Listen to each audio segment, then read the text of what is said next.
السلام عليكم ورحمة الله وبركاته. ازيكم يا حبايبي؟ عاملين ايه؟ وحشتوني كتير كتير. ان شاء الله هكبر بيكم وبحبكم جدا جدا، كل اللي بيتابعني واللي بيتابعني من بره البلد يقول لي بيتابعني منين. ونبدأ الفيديو بتاعنا بالصلاة على النبي، اللهم صل وسلم وبارك على محمد وعلى آله وأصحابه أجمعين. راجعه لكم بحاجات جميلة جدا جدا هتنفع اخواتي الموظفين في ان هم يعملوها، تبقى سهلة وسريعة عليهم. اول حاجه هبدا بيها تتبيله الفراخ البانيه بطريقتي. جبت زبدية كبيره وعليها نص ليمونه ومعلقه كبيره من الخل، معلقه صغيره من الملح، معلقه صغيره من الفلفل، زي ما انتم شايفين معلقه صغيره من الشطه لو عايزاها حاره، معلقه بصل بودر، معلقه توم بودر، معلقه بابريكا. زي ما انتم شايفين بالطريقه دي هتعملي احلى بانيه. كسرت بيضتين على التتبيله، وكنت غسلت الصدور بتاعتي وصفيتها كويس بالميه بتاعتها، وهنزل بيها في التتبيله. وما تنسيش تحطي معلقه صغيره بيكنج باودر عشان تبقى هشه. البيكنج باودر بيخليها هشه وخفيفه. هنزل بقى بالصدور بتاعتي في التتبيله زي ما انتوا شايفين بالطريقه دي، وهقلبها تتبيله. هقلبها كويس علشان تشرب من التتبيله بتاعتها، وهسيبها على جنب. وهنا بقى حضرت الكبة بتاعتي، وعندي ربع كيلو من الصدور شيلته على جنب. هقطعه مكعبات صغيرة بعد ما غسلتها، وهنزل بقطع الفراخ في الكبة وعليها البهارات، عبارة عن ملح وفلفل وبابريكا وبهارات الفراخ ومكعب مرقة ونص كوباية من البقسماط الخشن، بصل بودر، توم بودر. اي تتبيله انت تحبيها هتضيفيها في الفراخ دي، وهتعملي احلى ناجتس للتحمير. هتشيليه في الفريزر هيسهل عليكي كتير. بصلايه قطعتها 4 تربع ونزلت بيها على الفراخ بتاعتي، وهضرب كله في الكبه، وهتنعميها زي الفراخ الناجتس بالظبط. هتنعميها في الكبه بالطريقه دي، وبعد كده هخرجها من الكبة زي ما انتوا شايفين، ناعمة جدا وكل حاجة مضروبة فيها ومتنعمة خالص. وهبدأ ان انا اقرصها. همسح ايدي بمسحة من الزيت زي ما انتوا شايفين، وهبدأ اقرص الفراخ اللي فرمتها مع التتبيلة مع البصل. هقرصها كور صغيرة بمسحة على ايدي من الزيت. وبعد ما اكورها خليكوا معايا انت وهي لاخر الفيديو علشان تشوفوا ايه الحاجات الجميلة اللي انا هعملها. بجد بجد هتستفادوا منها، واتمنى تكتبوا لي في الكومنتات لو جربتوا اي وصفة انا عملتها من الوصفات دي. وعايزة اعرف انتوا بتتابعوني منين وفيديوهاتي عجباكم ولا لا. اكتبوا.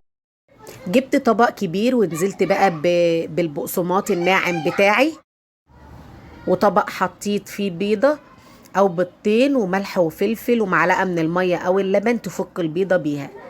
زي ما انتوا شايفين بدأت اخد الكور على ايدي بعد مسحة من الزيت، وبدأت ابطط الكور دي زي برجر الفراخ واحلى واطعم كمان.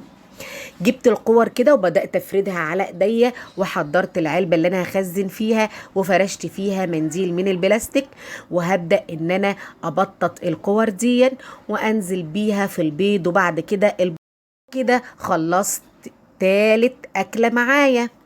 زي ما انتوا شايفين هنا بقى ايه، هبدأ ان انا لا دي تاني اكلة، دي تالت اكلة بقى انا هعملها. جبت زي ما انتوا شايفين بصلايه كبيره فرمتها في الكبه، 3 معالق كبار من البقسماط، معلقه من الملح وفلفل وبهارات لحمه. نزلت ب3/4 كيلو من اللحمه المفرومه على الخلطه اللي انا عملتها دي. وبكده هتعملي احلى كفته، وهتصرف معاكي كميه حلوه جدا في زمن الغلاء اللي احنا فيه دون. ان شاء الله هتعجبك الطريقه دي. نزلت باللحمه المفرومه بتاعتي وهتبلها كويس جدا.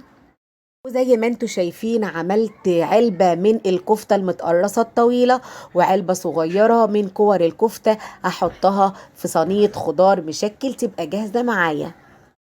وتعالوا بقى، دي كانت تالت طبخة. دي بقى رابع طبخة معاكم. زي ما انتوا شايفين حاجات تفتح النفس وهتنفعك جدا في الفريزر. ولو عجبك الفيديو ما تنسيش تكتبي لي كومنت حلو وتدوسي لي لايك وتشوفي انت بتتابعيني منين. عايزاه اعرف انت نزلت زي ما انتوا شايفين ببصلايه كبيره مفرومه في الكبه، على زبديايه صغيره، وملح وفلفل زي ما انتوا شايفين كده، وعصير ليمونه ومعلقه من الخل، ملح وفلفل وكمون وبهارات مشكله اللي هي ال7 بهارات، ومعلقه من البابريكا. عايزه شطه،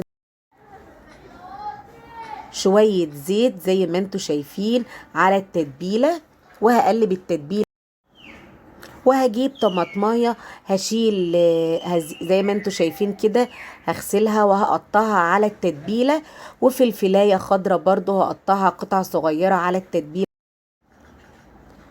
وقلبت التتبيله كويس جدا مع الفلفل مع الطماطم. وكنت غاسله الفرخه بتاعتي ومقطعاها 8 قطع، وهنزل بقى بكل قطعه في التتبيله، وهحطها في الكيس التلاجة النظيف زي ما انتوا شايفين بالطريقه دي.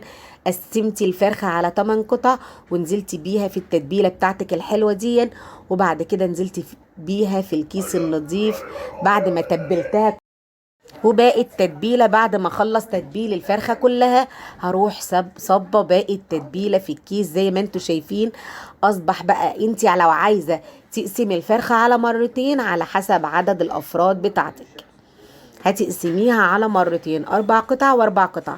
انا هنا حطيت الفرخه كلها في الكيس بتاعي على اساس انا هعملها كلها. وبكده دي ما شاء الله عملت وجبتين فراخ ووجبتين كفتة، ودي 5 وجبة. الفرخة المتبلة هتعملي معاها بقى خضار وشوية الرز، هتعملي الأكل بطريقة سريعة، وانت راجعة مستعجلة هتطبخي بسرعة بسرعة، وهتكوني خلصت الأكل عشان الولاد اللي جايين من المدرسة.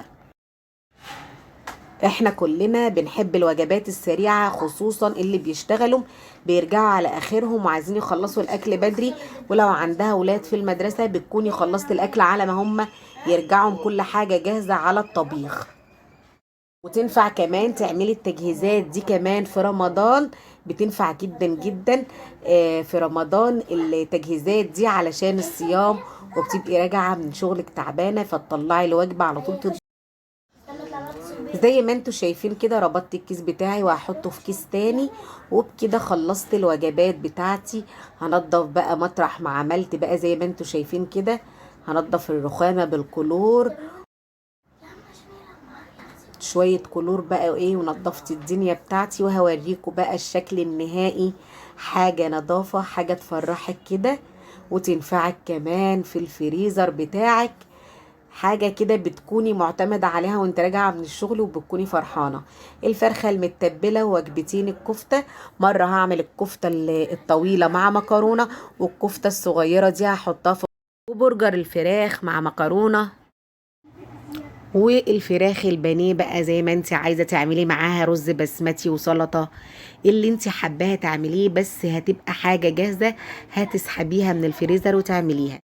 ولو وصلتي لحد هنا من الفيديو وعجبك ما تنسيش تصلي على النبي وتدعميني بلايك وشير وسبسكرايب، ولو ما اشتركتيش في القناة تشتركي على طول. اشوفك في الفيديو الجاي، باي باي.